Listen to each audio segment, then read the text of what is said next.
अस्सलाम वालेकुम। इकबाल का पैगाम नौजवानों के नाम। आइए, जो आलम इजाद में है साहिब इजाद, जो आलम इजाद में है साहिब इजाद, हर दौर में करता है तवाफ उसका ज़माना, हर दौर में करता है तवाफ उसका ज़माना।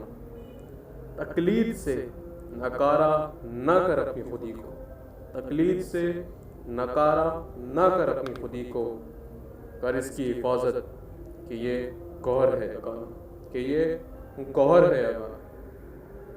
तो इस छोटे से शेर में इकबाल हमें बता रहे हैं कि हमें अपनी तख्लीकी सलाहियतों का भरपूर इस्तेमाल करके कुछ बहुत आला ज़िंदगी में प्रोड्यूस करना चाहिए, और इस प्रोसेस के अंदर हमें कॉपी पेस्टिंग और तकलीद से दूर रहना चाहिए और ओरिजिनल रहना चाहिए, जो कि अल्लाह ताला ने हमें बनाया है। मुलाहिज़ा फरमाएं, तेरे सोफ़े हैं आफरंगी, तेरे सोफ़े हैं आफरंगी, तेरे काली हैं रानी, तेरे सोफ़े हैं आफरंगी, तेरे काली हैं रानी, लहू मुझे रुलाती है नौजवानों की तनासा। बहुत ही खूबसूरत एक शेर में इकबाल फरमाते हैं कि हम कंफर्ट जोन में अपने रहते हैं, सोफ़ों पे लेटे रहते हैं, हमारे कालीन बड़े दवाइश किस्म के।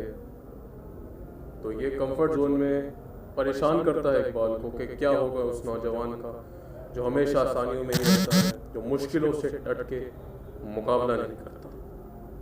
और एट लास्ट इकबाल का रियलिटी चेक शेर जो हमें हकीकत से हमें आईना दिखाता है, वो शेर, नहीं तेरा नशे मन कसरे सुल्तानी के गुम्बद पर, तू शाही है बसेरा कर पहाड़ों की चट्टान पर, तू शाही है बसेरा कर पहाड़ों की चट्टान। शुक्रिया, बहुत शुक्रिया सुनने का। अल्लाह हाफ़िज़।